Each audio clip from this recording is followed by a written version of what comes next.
अहंकार के द्वारा इस सृष्टि की रचना होती है। सतोगुण जनित, रजोगुण जनित, तमोगुण जनित, तीनों प्रकार की प्रकृति के अलग अलग स्वभाव, अलग अलग प्रभाव, पर आत्मस्वरूप एक है। ये प्रकृति का प्रभाव है।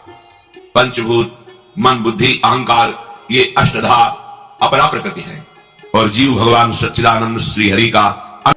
राधे राधे भक्तों, श्री परम पूज्य श्री प्रेमानंद जी महाराज जी के दिव्य वचन व सत्संग को सुनने के लिए हमारे चैनल को सब्सक्राइब करें और कमेंट में राधे राधे जरूर लिखें। और इस सत्संग को बीच में छोड़कर इस सत्संग का अपमान न करें।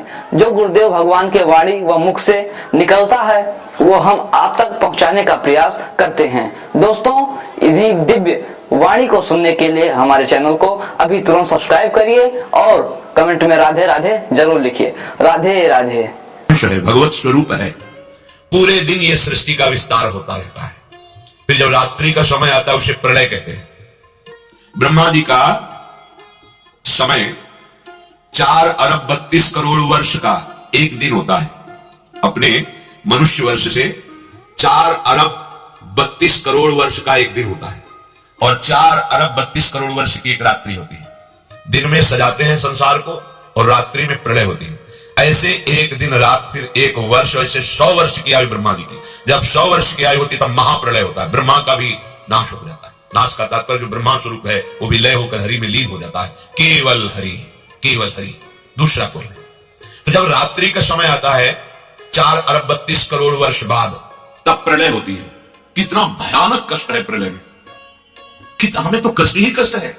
अगर मुक्त नहीं होते तो कष्ट ही, मरना कष्ट, जीना कष्ट, फिर जन्मना कष्ट, फिर रोग कष्ट, विषाद, हर्ष, शोक, भय, मान, अपमान, पूरा जीवन, पूरे जन्म के जन्म जब विचार करके देखो तो यहां कष्ट किसी वक्त कुछ हाथ नहीं लगता है। पूरा जीवन हो गया कमा के, मर गए, फिर कुछ नहीं, फिर नई पढ़ाई, नई योग्यता, नया धन, नया परिवार, फिर मर गए, फिर कब से चल रहा है। अच्छा, यही चलता रहे, इतना ही नहीं, एक बार इसके बाद फिर प्रलय होता है। प्रलय में कैसी भयावह स्थिति होती है, भय ही भय है। इसलिए भगवत प्राप्ति अनिवार्य है, अनिवार्य, अत्यंत अनिवार्य है। जिस समय शाम होती ब्रह्मा जी की, प्रलय शुरू होता है। धातु पप्लो आसन्ने व्यक्तम द्रव्य गुणात्मकम अनादि निधन कालो अव्यक्तायापकर्षति शतवर्षा ऋणावृष्टिर भविष्यत्युल्बणा भुवि तत्कालो पतितोष्णार्को लोकास्त्रीन प्रतिपिष्यति। जिस समय प्रलय का समय आता है तो ये पूरी सृष्टि मूल की तरफ खींचने लगती है। भगवान की शक्ति से समेटने लगती है। उस समय 100 वर्ष तक एक बूंद पानी नहीं बरसता। 100 वर्ष तक सूखा पड़ता है। शतवर्षा अनावृष्टि, 100 वर्ष तक एक बूंद पानी नहीं। तो पृथ्वी का सारा पानी सूख जाता है। पीने के लिए पानी नहीं, अन्न के लिए कहीं दाना भी नहीं दिखाई देता, कुछ भी नहीं रह जाता। 100 वर्ष वर्षा ही नहीं होती। इतना अकाल सूखा कि इतने में ही सब जीव जंतु, मनुष्य शरीरधारी बहुत मर जाते हैं। 100 वर्ष भयंकर सूखा, गर्म वायु तपती हुई, बचना मुश्किल है। उसी के घर्षण से दावानल, बड़े बड़े वनों में आग लग जाती है। पानी बूंद नहीं, न तालाब में, न कुआं में, न सरोवर में, न सरिता में, सब उष्ण ताप से सूख जाता है। बिना पानी के, बिना अन्न के तड़प तड़प करके जीव मरते हैं। आगे प्रलयकालीन सूर्य का तेज उदय होता है। 100 वर्ष सूखा के बाद सूर्य से तीनों लोगों में अग्नि की वर्षा होने लगती है। जैसे ओले देखते हो, कोई बनाता थोड़ी कि किसी फैक्ट्री में नाप के काटे जाते हो, जल जल जल जल जल जल ढेर लग जाता, ऐसे अग्नि बरसती है। और नीचे से भगवान शंकरषण की फूंकार से ज्वालामुखी देखा, किसने कोयला रखा, वहां पेट्रोल रखा, कैसी देखा ज्वालामुखी, धड़कती हुई बहती हुई आग, ऐसे नीचे के लोगों से आग प्रकट होती, भस्म करते हुए सब लोग लोकांतर को ऊपर बढ़ती चली जाती है। ज्वालामुखी देख के हृदय कांप जाएगा। भारी अग्नि, ये जलाने वाली अग्नि से भी तापमान उसका कई गुना अधिक होता है। कुछ भी पड़ जाए सीधे आग लग जाएगी, सीधे भस्म हो जाएगी। नीचे से पूरी की पूरी पृथ्वी ज्वालामुखी हो जाती है। ऊपर से सूर्य आग बरसाता है। 100 वर्ष तक अग्नि की वर्षा रहती है। पहले 100 वर्ष तक सूखा, उसमें जो कुछ बचे अग्नि की वर्षा, भस्म हो गया पूरा का पूरा। ये 14 भुवन सब भस्म हो गए, नीचे से ऊपर तक। ये स्वर्ग लोक, मानलोक, जनलोक, तपलोक सब, क्योंकि ये प्रलय है। ब्रह्मा जी भगवान के नाभि कमल पर विराजमान है। सारी सृष्टि भस्म हो रही। 100 वर्ष तक अग्नि वर्षा होती है। अगर कहा जाए कि नीचे से अग्नि निकलेगी, अगर हम ज्वालामुखी ना कहें तो आप अनुमान भी नहीं लगा सकते। ऐसा कैसे हो सकता है? देखो ना, फोड़ करके अग्नि कैसे प्रांत के प्रांत को भस्म कर दे। और वहां एक जगह से निकलती है पहाड़ों में, या पूरी पृथ्वी ज्वालामुखी हो जाती है। जगह जगह से अग्नि भगवान शेष के फुंकार से, और ऊपर से भयानक अग्नि तपती हुई बरसती है, जैसे ओले बरसते हैं ऐसे अग्नि बरसती है। लोगों को तपाने वाली भगवान शेषनाग के मुंह से निकलती हुई प्रचंड लपटें नीचे के लोगों से जलाना प्रारंभ करती हुई इतनी ऊंची बढ़ती है कि समस्त ब्रह्मांड को भस्म कर देती है। भगवत प्राप्ति अनिवार्य है। अगर ये सुनकर के तुम्हें भय नहीं लग रहा तो भगवान की माया ने विशेष जकड़ रखा है। कहां जाएं? एक ही जगह है भगवान की शरण। हमारी कितनी दुर्गति है, हम सोच नहीं पा रहे। कब मर जाए कोई पता नहीं, कोई हमारा मित्र पता नहीं। हम जिसे मित्र समझते हैं वो धोखा दे रहा है, वो शत्रुता का कार्य कर रहा है। जिसे हम सगे संबंधी वो सब स्वार्थ में। कौन है मेरा, क्या है मेरा? विचार करोगे तो अभी भयभीत हो जाओगे। वो भयभीत होना मंगल है, क्योंकि जो सभी दावा शरणाई रखियो ताहि प्राण की नाई। यदि भयभीत होकर भगवान की शरण में चले जाओ तो भगवान जैसे अपने प्राण बहुत दुलारे होते हैं, ऐसे शरणागत का दुलार श्री भगवान करते हैं। एकमात्र हमारे बचने का उपाय भगवान के वचन से समझ लीजिए। कह रहे मामेव ए प्रपद्यन्ते माया में ताम तरन्ते, केवल मेरी शरण हो जाओगे तो मैं बचा लूंगा, नहीं तो इस भव समुद्र से बचना बहुत कठिन है। बड़ा दुखदाई है, अभी समझ में नहीं आ रहा, बड़ा दुखदाई है। कार में बैठे बैठे मुस्कुराते हुए पूरा परिवार जा रहा है, अंदर से पता नहीं क्या हुआ, कार में आग लग गई, सब भून गए पूरा परिवार। प्रतिपल भय, प्रतिपल दुख, प्रतिपल अशांति, मृत्यु हमारे सिर पर सवार रहेगी जब तक भगवान नहीं मिल जाते। यही अवसर है मनुष्य जन्म में, आप भगवान को प्राप्त कर सकते हो। इस छोटी सी आयु में, छोटे समय में, बिना प्रयत्न के भगवान की प्राप्ति आपको हो जाएगी यदि शरणागत हो जाओ, हृदय से शरणागत हो जाओ। भगवान से भी कृपालु हमारी लाडली जो है बचा लेंगी, सब दुखों से बचा लेंगी। निकुंज में किसी भी महाप्रलय के अग्नि का प्रवेश नहीं होता, चिदानंद धाम है।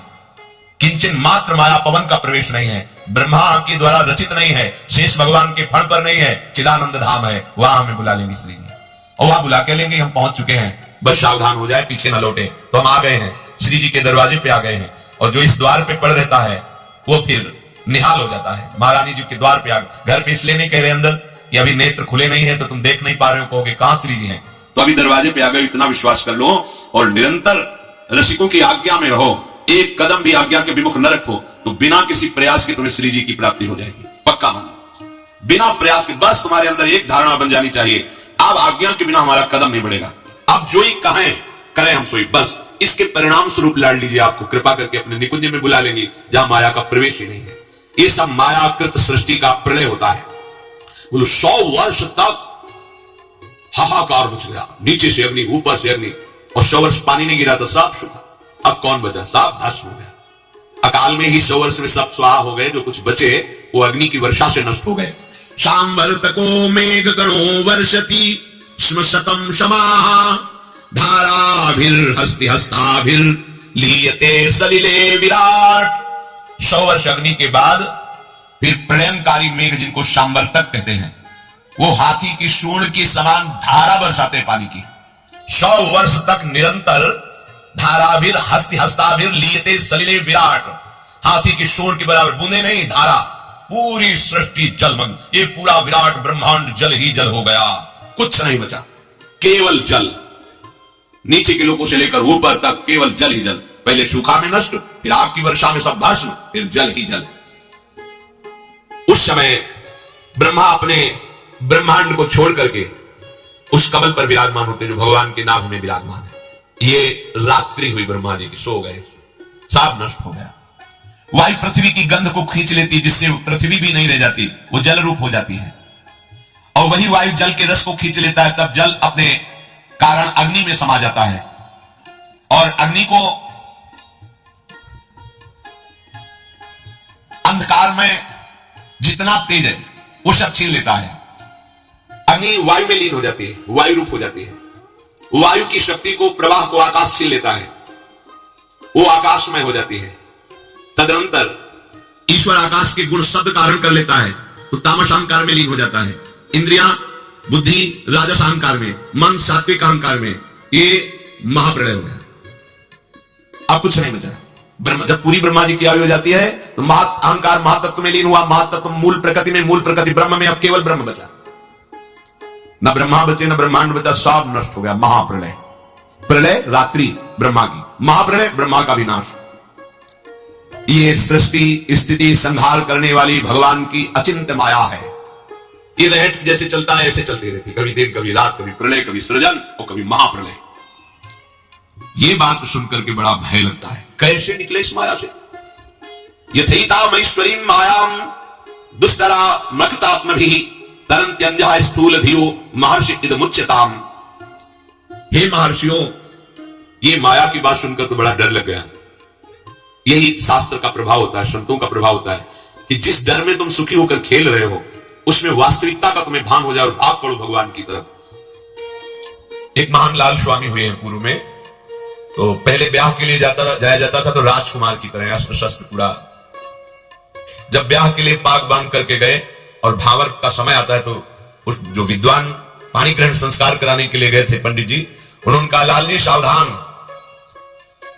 तो उनका सावधान का मतलब, बोले अब आप पानी ग्रहण संस्कार करने जा रहे हैं भावर, अब आप गृहस्थ बंधन में बंधने जा रहे हैं, उनके कुछ नियम हैं।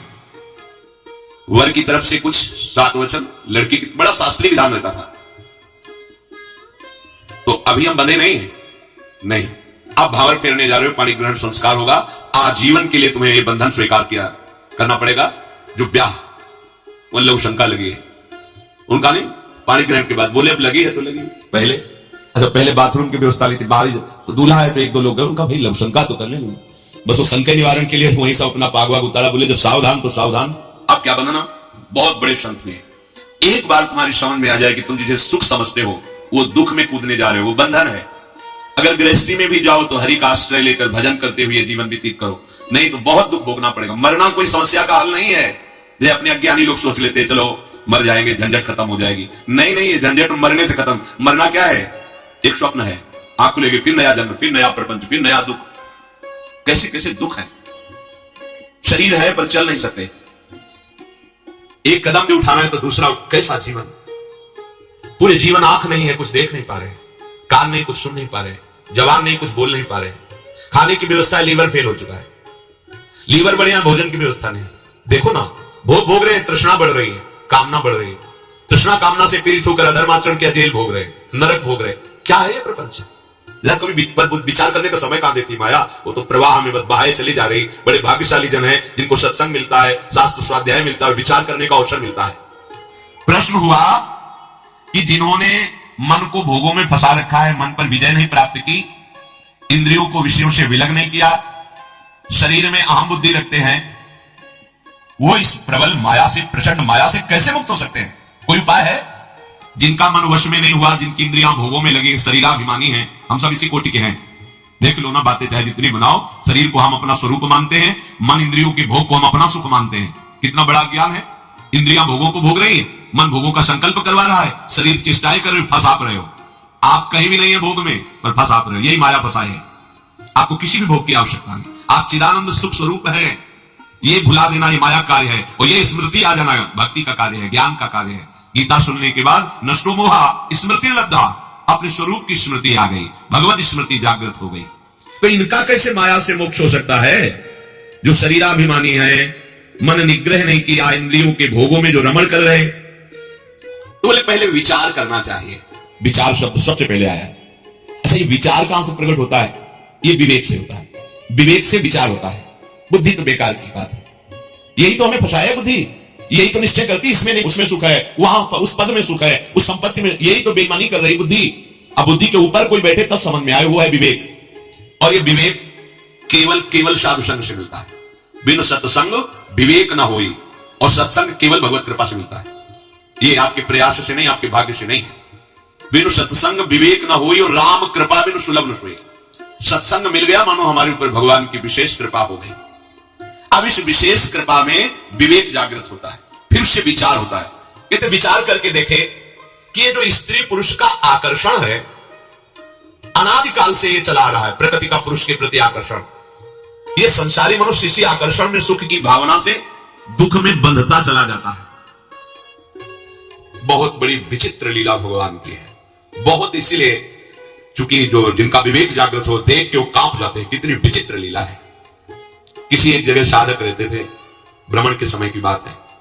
दोष दृष्टि मत करना, माया का प्रभाव ही ऐसा है। अगर आप चूक करेंगे तो आप चले जाएंगे, हम चूक करेंगे तो हम चले जाएंगे। चूक नहीं होनी चाहिए। चूक का मतलब आज्ञा उल्लंघन, शास्त्र आज्ञा उल्लंघन, गुरु आज्ञा उल्लंघन। ये चूक है, ये आपको ले जाएगी। भक्तों के संग से ऐसी घनीभूत भक्ति, घनीभूत जिनमें कहीं भी पोलापन नहीं है, ठोस, घन कहते हैं ठोस को। अगर घनीभूत भक्ति है तो भक्तों की कृपा से जागृत होती है। भक्तों की कृपा का स्वरूप उनके वचनों के अनुसार चलना। अगर घनीभूत भक्ति नहीं, उसमें पुलापन है, तो फिर गिरने के चांस हैं। एकांत जंगल में वो रहते थे, पूरे आश्रम में अकेले 2 4 10 लोग दिन में आ जाते थे शाम के में। वहां एक पागल शरीर वाली स्त्री दरवाजे पे गेट के ऐसी, उनको दया आई, सर्दी का समय था, अंदर कर लिया, भोजन पवाया। साधु का हृदय ही ऐसा होता है, पर दया बिना साधु कसाई, और दया करी तो आफत आई, दोनों बातें ध्यान रखनी चाहिए। दया, अगर भगवत स्मृति चल रही है तो तुम्हारी ठीक है, और अगर भगवत स्मृति में बाधा पड़ जाए तो दया छोड़ के तुरंत भाग पड़ना चाहिए, याद संभालनी चाहिए। याद गई तो दया फंसा देगी, बस ध्यान रखना। यही दया फंसा दिया भरत जी को, भगवान की याद भूल गए, हिरण की याद आ गई, अब दया खतरनाक हो गई। दया नहीं तो साधु कैसा, दया बिना साधु कसाई, और दया करी तो आफत आई, ध्यान रखना। भगवान भी सावधान कहते हैं, करुणा करो सब पे, दया पर निर्मम हो, निर्मम होकर ममता नहीं होनी चाहिए। अगर ममता हुई तो चूक हो गई, फिर तो गए। उनको ऐसा करना चाहिए, कंबल दे देते, भोजन दे देते, उसको विदा कर देते, पर ऐसा नहीं हुआ, त्रुटि हो गई। धीरे धीरे वो वहीं रहने लगे, कुछ समय बाद मार्ग भ्रष्ट हो गए, भागना पड़ा वहां से। ये क्या, किसी भी रूप में माया शक्ति, दया, करुणा, सेवा, भावना, सावधान। अगर विवेक है, विचार है, तो आज्ञा पर चलो, शास्त्र आज्ञा पर चलो कि कहीं कोई बल बाका नहीं। शास्त्र आज्ञा करता है, बलवान इंद्रिय ग्रामो विद्वानम अपि कर्षति। इंद्रियां बड़ी बलवान हैं, बड़े बड़े ज्ञानियों को, विद्वानों को भी विषयों में फंसा देती हैं। इसलिए परस्पर प्रकृति पुरुष के आकर्षण से उपासक जो बचने के लिए चला है, उसे एकांत में कभी संभाषण या किसी भी तरह की एकांतिक वृत्ति परस्पर आकर्षण वाले शरीर के साथ स्वीकार नहीं करनी चाहिए, नहीं तो बंध जाएगा। देखो ना, सुख की प्राप्ति के लिए वो चेष्टा करता है और उसे बड़े बड़े दुखों का सामना करना पड़ता है। जो पुरुष भगवान की इस माया से पार जाना चाहता है, उसको ये विचार करना चाहिए कि मैं सारी चेष्टाएं सुख के लिए कर रहा हूं, फिर मुझे दुख क्यों भोगना पड़ रहा है। ये बात बहुत सुंदर बात।